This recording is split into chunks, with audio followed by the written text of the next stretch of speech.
Hello, how's it going? Welcome back to my channel. My name is Gabby. Today we're going to be doing my July wrap-up. I thought that I would mix it up this month because it's been so long since I've stood in front of my camera and filmed in front of my bookshelf. I just went to my local coffee spot and picked up an iced coffee, so I'm feeling like I have a lot of energy to tell you about all of the books that I read in July. And in the month of July, I did read 18 books. I read 3 mangas and then 15 novels. In the month of July, there was so much going on. I mean, we hosted Summerween for the 4th time this year. It was incredible. I wasn't daily vlogging this year, but I did have 3 different Summerween vlogs go up this year, which was very fun, so I will have those linked down below if you missed any of those vlogs. And Summerween was just absolutely such a blast, and I just wanted to say thank you so much once again to everybody who participated this year. It was amazing. It was incredible. I can't wait for it again in the future. I also did post a few different reading vlogs outside of the Summerween stuff that I was working on this month. A video I just recently posted where I just read some anticipated releases that were 4 different books in 4 different genres. And then I also did a video that was reading books like Black Mirror,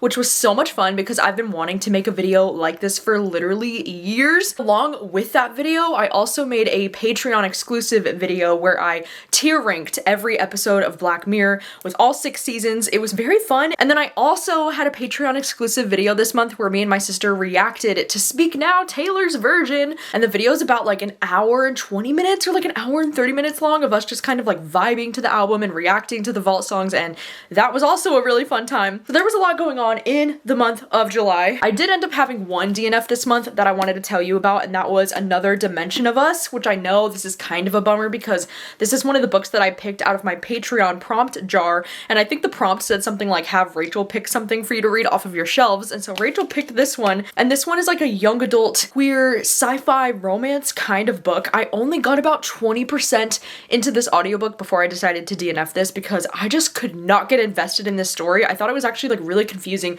because there were so many characters getting introduced right away and I was just completely overwhelmed and I did not care. So I ended up deciding to DNF this one. I don't know if this is gonna be my thing or not. Like, I just really don't know. And then jumping into the manga first, the first manga that I was able to read this month was My Summer Review. This is the 2nd volume. And if you do recall, I read the 1st volume last month and the 1st volume became a new like instant favorite, like 5 stars. I'm obsessed. It is a sequel and we do follow the same characters in this one, and the thing that I love so much about this romance manga series is that we're following these 2 boys who are really into film. Like, they're just big movie lovers and I think that's so fun. But this one honestly just felt okay to me. This one ended up being around a 3-star. I just don't really think this sequel was like necessary or needed, and it was just kind of like slow moving and I was just kind of like waiting for something to happen plot wise. Like, I just feel like this one doesn't really feel like it has a plot. I also finally read Business Proposal Volume 1, and this is based off of the K-drama, you know, Business Proposal on Netflix. It's a K-drama. It's one of my favorite shows. It's probably my favorite K-drama that I've watched so far. I've actually watched it twice. Like, I've seen that first season 2 times now. And so I was really excited to get my hands on this. I think this is a manhwa. It's Korean, so it's not Japanese, but it's Korean, and it does have, it looks more like a graphic novel with like, you know, colored photos and like, it's like nice glossy pages. It was so much fun to read. I really love the way that this artist drew these 2 characters because they do look quite a bit different from the characters in the show, so it was really cool to get like a different style take on these characters. But I love this so much. I thought this was so freaking cute. I gave this one 4 stars. I just had the best time because I feel like this story has a lot of my favorite romance tropes. It's like an office romance, like he's her boss, but he doesn't know who she is because she's getting set up, like she's pretending to be her best friend. It's like a whole thing, you know, it's a whole thing to explain, but it's so freaking cute. Like, I just love these 2 so much. So this was 4 stars. And then I also finally got around to reading Death Note Volume 2. This is one that I was hoping to read during Summerween, but I never got around to it. But I'm so glad that I'm finally continuing with Death Note because it's been about a year since I first started the series. And this volume in particular, I feel like I'm probably gonna give this one 4 stars. I don't think I loved this one quite as much as I loved the 1st volume. And I think the main reason why I had kind of an issue with this one is because I do not like the way that the female character is written in this book. Oh my god, it's just so annoying. These 2 men, you know, like the 2 guy characters, Light, and then you're following a character named L, which like I love both of their characters by the way, and I think they're so badass and so interesting and they're so smart. But it's like, it's so frustrating that like the female character is just so freaking dumb and like delusional and like she doesn't give a fuck about anything except for romance. Like, she just wants romance, and I'm like, oh my god, I don't know why it drives me so nuts when female characters are written this way. Like, they don't have a fucking brain and they just want romance and like that's all they care about. So I was a little bit annoyed by the way that the female characters written in this book. But otherwise, I think Death Note is so fucking interesting. Anytime that I read Death Note, it always like makes my brain hurt with like the amount of thinking and the ideas that go into this book. Like I just think it's so fascinating. I love watching two characters who are like equally as smart try to like compete against each other and try to like outsmart each other and constantly be like one step ahead of the other. It's just so interesting. And so I'm definitely planning to continue with the series, even though I am a little bit annoyed by the way that the female character is being written, but otherwise I have no other complaints. I'm really loving the story of Death Note. All right, so the first thing that I worked on this month was actually the Black Mirror video. That was actually the first vlog that I worked on before Summerween happened. So the first book that I read this month was the last one, and this one was an interesting story where it's kind of like a story about a survival show gone wrong kind of thing. Like it definitely has that trope. This book ended up not being my favorite. I feel like this book was written in a way where it felt so much longer than it was. Like I don't know why this book was it was less than 300 pages, so it was not a long book, but it felt like it was taking me so long to get through it. I just didn't really care about any of the characters, and I thought the writing was also kind of strange because the like narrator of the story would only refer to the people as like their job titles instead of their names. And I do feel like this, you know, book was trying to have a bigger commentary on how reality TV shows can mess with our perception of reality, or like the way that we don't really view people on reality TV shows as people. We just like stereotype them with like their jobs and things like that. Like I do understand that this book was trying to have something to say, I think, but I just didn't care about it very much. This one ended up being a 2-star for me. It was not a very enjoyable experience to read. And then I ended up reading Out There by Kate Folk for that same video. It was for the Black Mirror video, and this one was such an interesting experience because this one is a short story collection, and this collection is one that I feel so torn about, you know, because there are some in this collection that I just absolutely loved and like some of my favorite short stories that I've ever read in my freaking life, but then there are so many that I just did not give a shit about, and I rated like 2 stars, and I was just like not having the best time. But my personal favorites in this whole collection were definitely Out There, like the first short story in this one called Out There, and then there's this one called The Turkey Rumble, and then Big Sur, which are the last two that I just said. There are a few others that I thought were kind of interesting or that had potential, but for the most part, those are the 3 like standouts for me. But it's hard because I do think I would still recommend this book overall just because of how much I loved those specific 3 short stories. But like otherwise, I thought the rest were just very forgettable, and I don't know, that's what makes this so hard to rate even. Like I think I did end up giving this one around 3 stars, but it's like, how do you rate something where like you absolutely love these things and then the others you're just like, eh. Then for that same Black Mirror video, I did end up reading Never Let Me Go. I finally read this one. I know that this is a lot of people's favorite book of all time, and that's why I was so excited to read this, but I do think that I went into this book with like the completely wrong expectations. Because, you know, when I went in thinking this was going to be something like Black Mirror, I think I just went in with way too high of expectations, and I think that this is a story that feels very much more of like a slow burn, kind of like character study, and we're just kind of following this character named Kathy as she's, you know, mainly just reflecting on her childhood and about her friendships with these characters named Tommy and Ruth. You know, it's hard to talk about this book because I do think that like once you start to understand what's happening in this book and I understand the concept better, I do get the comparisons to Black Mirror, and I do think that this could be a really cool episode of Black Mirror, maybe, but I also just never really found myself invested in the story, and I never cared about the characters, and I feel like that's why I didn't enjoy this one as much, because I feel like this is the kind of story where it really does rely on the reader to care about the characters. Like if you don't care about the characters in this one, you're probably not gonna have a fun time, and so unfortunately that ended up being the case for me. I think I wanted to give this one around like a 2-star. I just could not get into it, and getting through this book, again, this is another one that was pretty short. It's less than 300 pages, but it took me like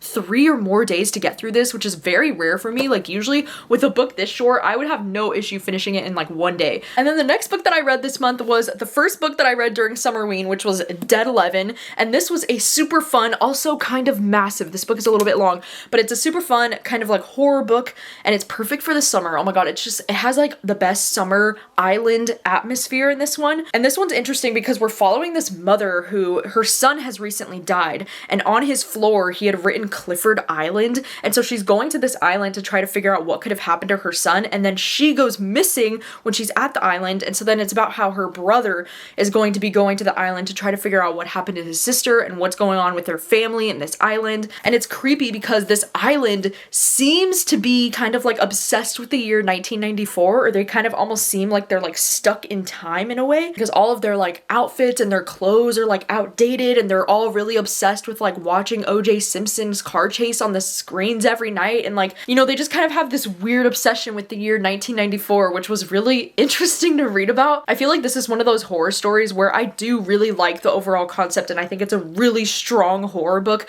but I also think that this could have been cut down by at least 100 to 200 pages. Like, there is so much of this book that drags in the middle, especially. Like, I think the beginning was really interesting, and it had a really great setup and really great atmosphere. Oh my god, the atmosphere was freaking fantastic. But then there's definitely a point where this just really drags, like really, really bad drags, and I'm like, oh my god, like, get to the point, you know? But something that I do think was really cool about this is that the way it was written, there's a lot of really cool like interview style moments, and I think the audiobook in particular was so well done because they would put in the extra sound effects of like, it sounds like they're on a phone, or it's like a full cast audiobook. It was just a really cool listening experience. So I do recommend the audiobook if you're gonna check this one out, but this was about a 4-star for me. Unfortunately, I can't say the same for the next book that I read during Summerween, which was The Night House by Joe Nesbo. I was so excited about this book because this is an ARC copy that I have. This doesn't go on sale until October, and I was really looking forward to it because I was like, oh my god, Joe Nesbo, like, writing a horror book, like, how cool. And look at this cover. Oh my god, this cover just screams Halloween, like, does it not, with the orange and the black, and there's like a bloody phone. I didn't realize when I got this book that I didn't realize we would be following from the point of view of a 14-year-old boy.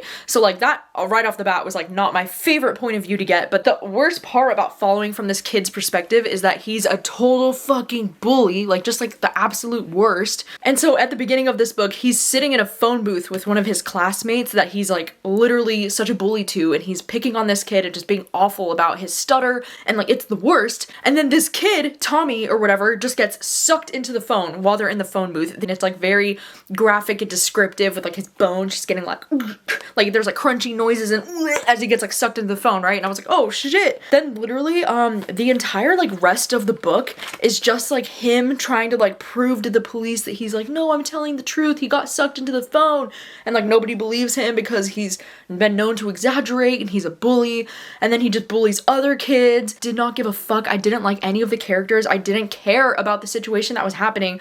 This book was just honestly like such a hot mess, and I gave this 1 star, and I don't recommend, and I'm so sorry. Like, it was just not for me. And then I did end up reading the new S.A. Cosby, which was All the Sinners Bleed. This was also one of my most anticipated thrillers of this year after Razorblade Tears, because I loved his last book, Razorblade Tears, so freaking much. And so in this book, we're following this black sheriff in this town, and he's only been the sheriff of this town for about a year when there's a school shooting that happens. And you know, much like Razorblade Tears, I do think this book has a lot in common with that in like the way that it's written, because S.A. Cosby does not hold back on like the brutal kind of like gory descriptions that are just so like, wah. It's a lot, you know. It's very violent and very hard to read, and sometimes the descriptions could be a little bit like too gory for me, to the point where I was like, okay, skip ahead. I also think this one is just very heavy-handed with the religion, which is like, I guess it's kind of expected for a book that's literally called All the Sinners Bleed,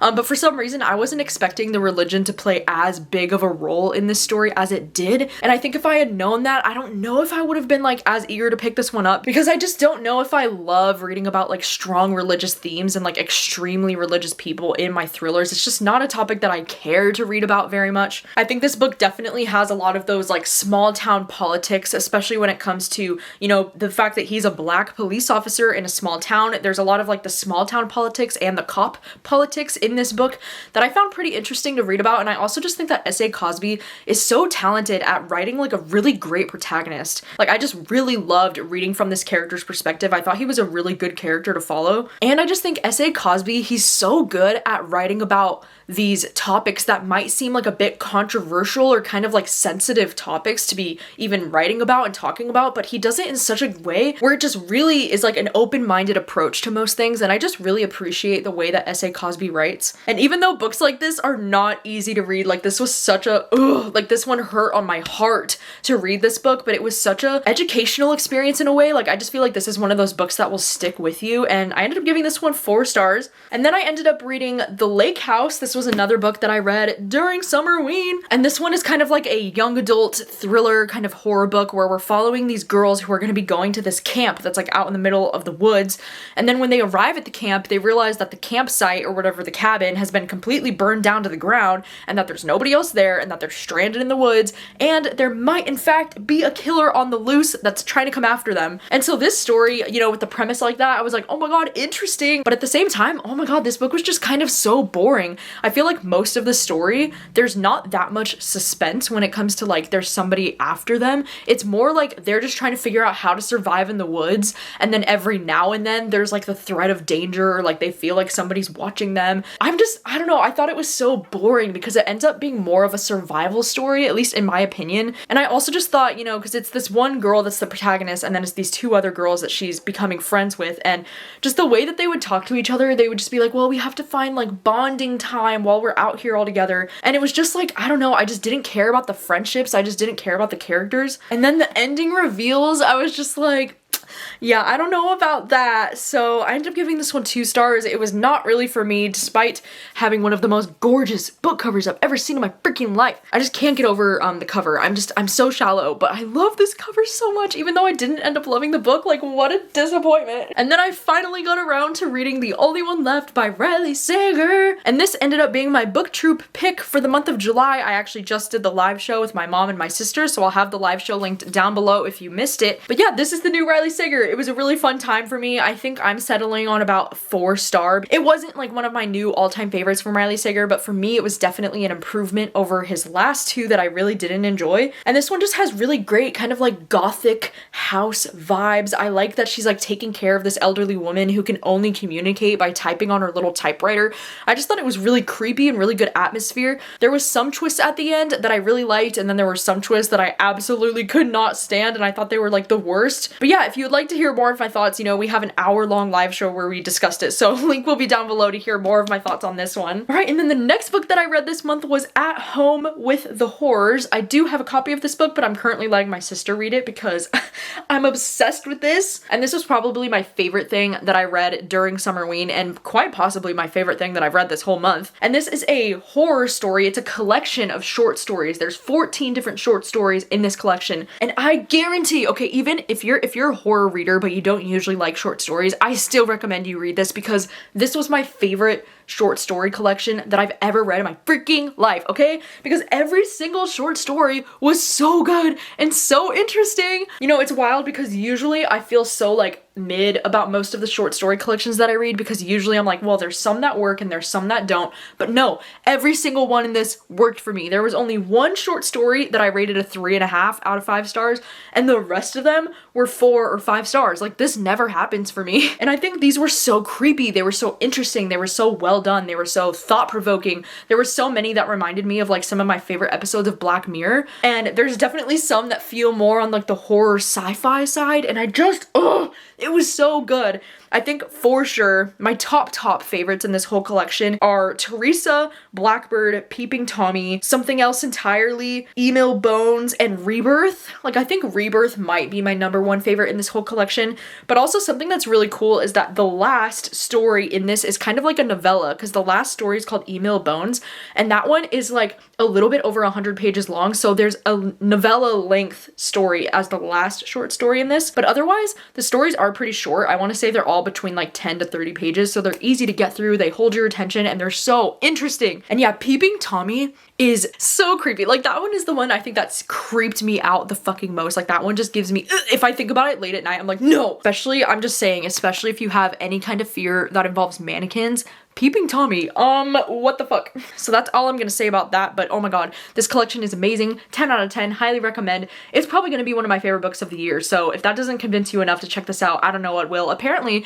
it is on Kindle Unlimited. I've heard that it's on Kindle Unlimited, so you might have access to it. You might, I don't know. And then the last thing that I read during Summerween was Everything the Darkness Eats by Eric LaRocca, which I was very excited to read this because I am a huge Eric LaRocca fan. I'm a huge fan of his horror books. And in this horror book, we're following following a bunch of characters who are living in the same small town where a string of disappearances have occurred recently, and people are starting to get, you know, kind of questioning like what the fuck is going on around here. And in this story we follow a few different characters. One of the characters that we follow though is this gay couple, and you know, they're living in this awful small town where everybody is just kind of like homophobic and awful. And I feel like in this book it was so hard to read about some of the homophobia that they were receiving from like other people. This story also has like two different timelines, or like kind of two different perspectives that we're jumping back and forth between, and I thought it was a little bit confusing because the stories were so different and I feel like they just didn't really belong in the same story. I just wasn't that invested in the characters in the story. I wasn't really invested in the plot, and then even the villain of the story, it just felt very weak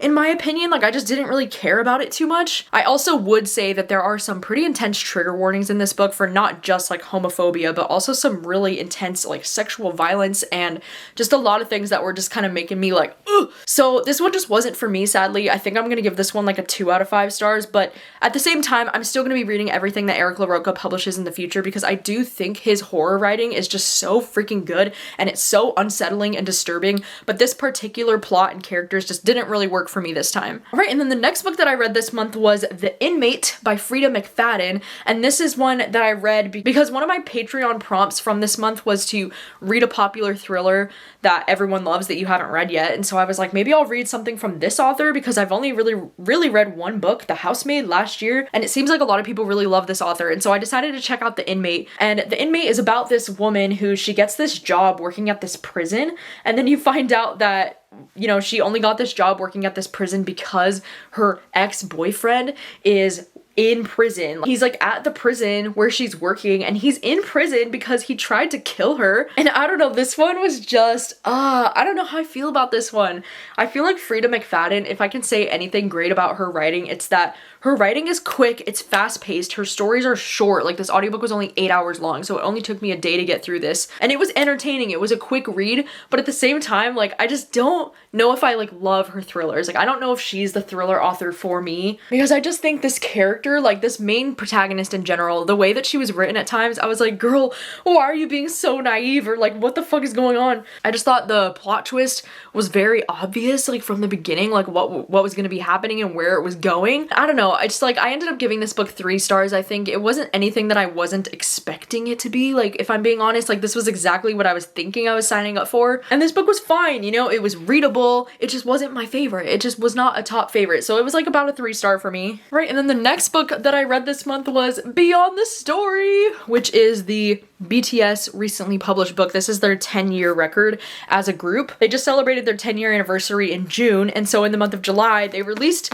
this book. And it's so cool because this book, the way that it's written, it's like a very like kind of like a journalistic approach to their careers, because we kind of get this like third person narration kind of talking about their journey as BTS, and then we do get like in between those parts we get quotes from the members about them talking about their experiences during different moments of their career. And I made so many tabs. I made this little chart in the front because I thought it would be so cute to have different colored tabs for each member, and then also to have like different colored tabs for certain moments that I wanted to remember. And I'm so glad that I did, because I had the freaking time of my life just like annotating this book, and reading this was such a joy, you know, because I've only been a BTS fan since March 2022 is when I got hit by the BTS truck, you know what I'm saying? And so it was so great to get to read more about their experiences. I wasn't completely oblivious to all of the things that happened early on in their career, but it was still really cool to get to hear about it from their point of view and to just kind of really understand the struggle of like those first few years that they were together. And they really are just like the most humble, like respectful people, and it's just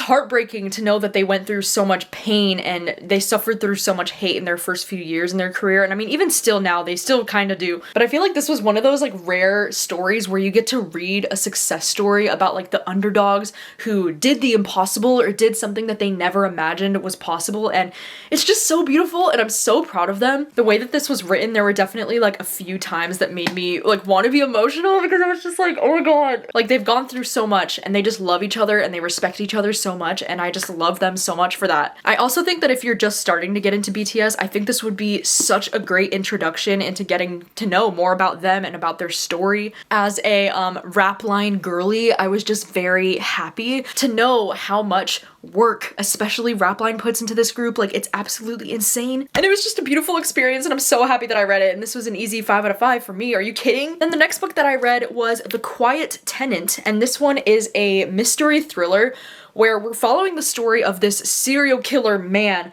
but we follow from the point of view of 3 different women in his life. So we follow from the perspective of a woman that he's holding hostage for 5 years, and then we also follow from the point of view of a woman who he's like starting to get flirty with and like starting to date, and then we also follow from the point of view of his 13-year-old daughter. It does kind of remind me of Notes on an Execution, because that's literally like the same kind of thing where we're following the story of a serial killer, but it's told from the women in his lives. And this book also kind of reminded me of the book Room, just with the way that, you know, the main perspective that we're following is this woman who's just being held captive. And I thought this book was so freaking well written. Like, it was so gorgeously written. I love the way that we follow mainly from those 2 perspectives. Like, we do get his daughter's point of view in this book, but we don't get her point of view as often as we get the other 2 women. And I love how we would go back and forth from the point of views of like the woman who's being held captive by him, and then the woman who's like kind of like falling in love with him, because it was really like you get to see both sides of like his true self, and then like how he shows himself to the world, and like how other people think he is. I also love there were moments in this book where you would get like a chapter that was from like his first victim's point of view, and they were written in such a way that was like very anonymous, and like you knew nothing really about this woman. And I think that that just goes to show that like we don't pay enough attention to the victims in situations like this, and how we really put all of the attention and glorification on the man, the serial killer. Like, he gets all the attention and all the glory, and it's like these women have died at the hands of this man, and we don't know their names, we don't talk about their stories. I just think this book had so much to say about how we as a society kind of glamorize and try to romanticize serial killers. The way that it was written was so well done. I ended up giving this one 4 stars, and like literally the only reason it didn't get a 5-star for me is because there were some scenes towards the middle where I thought this book dragged so hard. I was like, oh my god, can it just please move on and get interesting again? You know, like there was definitely a time where it dragged, but the ending was so solid, and I was like screaming. And there's also just so many beautiful kind of like feminine quote or like feminist kind of quotes in this book that just really like tugged at my heart. Like the way that women will go out of their way to protect other women and care about other women. It's just fucking beautiful. And I love this one. I loved it so much. I gave it 4 stars. It's a new favorite though, for sure. And then I ended up reading Business or Pleasure by Rachel Lynn Solomon. This one is the same author as the X-Talk, so I was eagerly anticipating this one because of how much I love the X-Talk. But this one was interesting because we're following this character named Chandler, and she's a ghost writer, and it's about a romance between her and this guy who's like a struggling actor, and his name is Finn, which like, I love the name Finn so much. I know I said that before, but I love it. And so what's really funny about this book is that these characters meet at the beginning of this book, and they have a one-night stand, and for her, it's like one of the worst experiences that she's ever had with a man because he doesn't know what he's doing and he's just like terrible in the bedroom, but she doesn't know how to say that to him, so she like quickly dips before he can wake up in the morning, and she's like out of there, you know? And then shortly after that, she finds out that her next ghostwriter project is going to be for this actor writing his book, like writing his book that he's going to be coming out with. And it's freaking hilarious because, you know, she can't really hide the fact that she was like pretty disappointed by him in the bedroom kind of thing. So it ends up becoming a situation where not only is she going to be, you know, working with him on like writing his book, but then it's also like she's gonna be giving him some tips in the bedroom on like how to actually please a woman. And it was just so it was so entertaining. It was so much fun. I thought these characters had such great chemistry, and I don't know why, I guess I just really do enjoy that trope where we follow a female character who's gonna be like teaching the guy tips in the bedroom. Like, I just love that setup so much. It almost kind of reminded me of the Kiss Quotient a little bit, just with the setup of like someone giving someone tips in the bedroom kind of vibe. Like, that definitely reminded me of that. But I love stories that follow writers, and I love stories that follow kind of like talking about the film industry, so this had all of that for me. I also love that most of this author's books do take place in Seattle, you know, which is really cool because I live in Washington, but I love that this book also took place in so many different cities. Like, there were so many cities mentioned because they were traveling because of his job, and so there were scenes that were in like Denver and Portland and New York and just like all over the states, so it was very fun in that way. And I ended up giving this one 4 stars as well. And then the last book that I read this month was Maevefly, and this is one that I listened to the audiobook from my library, and I was interested in reading this one because I had heard from so many people that it was like a really good horror book and that it reminded them of American Psycho, and I was like, okay, sweet, let's do it. And I kind of jumped into this book without really realizing that this book is an extreme horror book. It's not your average little cute, you know, horror book. It's an extreme horror book, and it is under the splatterpunk genre. So if you have no idea what that means, it just basically means that there's so much of this story that is very gory and violent, and people's bodies just being, you know, it's extreme horror for a reason, and I had no idea. I did not know when I started this. And so honestly, you can take this review with a grain of salt because I am not the target audience for this book. But Maevefly was interesting. You know, we're following a character named Maevefly, and she works at Disneyland, question mark. They never say specifically, but she basically works at Disneyland as a Disney princess. But then there's this guy who comes into town that's like her best friend's brother, and he starts to convince her, or like she starts to do some dark and mysterious things with him. And then this book is kind of about how Maevefly is like becoming the next American Psycho, basically. You know, I liked the way that this book was written. It was very kind of like stream of conscious. It definitely reminded me of like American Psycho or Dexter or anything like that. And for the first 50% of this book, I was really enjoying it and I was really invested. But then, oh my god, the last 50% of this book, it gets so gruesome and so brutal and gory and just like bleh. Like, I've just discovered that I really don't like reading about humans torturing other humans in my horror books, because I can handle most things in horror, but I think that's the thing that's always bothered me the most, or like the thing that I can't personally read about, is another human being torturing another human being and just reading about the violence and the gore, and it's not fun for me to read. It's just honestly like, it just makes me sick to my stomach, but like not in a fun, spooky way. It's like, I don't know, I think it's just too realistic for me, and it scares the shit out of me, and I hate it. Because most horror, I like the like supernatural stuff, I like the creepy stuff, but when it comes to just like a person literally like torturing another human, like I do not want to read that. And that's why like I've never had any interest in watching the Saw movies. Like those have never been my kind of thing, you know? With all of that being said, I still ended up giving this one 3 stars. It was a well-written book. It was interesting. It was violent. It just wasn't what I personally was thinking it would be and what I wanted out of this. But I can recognize that I don't think that this is a bad book by any means, you know? Like, it's a perfectly fine book. It's just not for me, and I just don't want to be reading extreme horror like this in the future, so I'm definitely going to be paying more attention to what exactly the genre is when it comes to horror books and not just like reading anything. So that's on me. Anyways, those are all of the books that I read for the month of July. Isn't that insane? 18 books? That seems like a lot. I can't believe 7 of those books were during the week of Summerween. Like, what the heck? Thank you so much for watching. You'll have to let me know how many books did you read in the month of July? What was your favorite book that you read in the month of July? What was your least favorite? Definitely let me know in the comment section. I also did want to remind you that the booktube merch is available for purchase once again. If you want to check it out, I'll have the links down below. But I do have this design, and then I do have the girl with like the backpack on, so there's 2 different styles, and so that'll be linked down below as well. Thank you so much for watching and for hanging out with me. As always, I really do appreciate it, and I'll see you very soon with another video. Bye!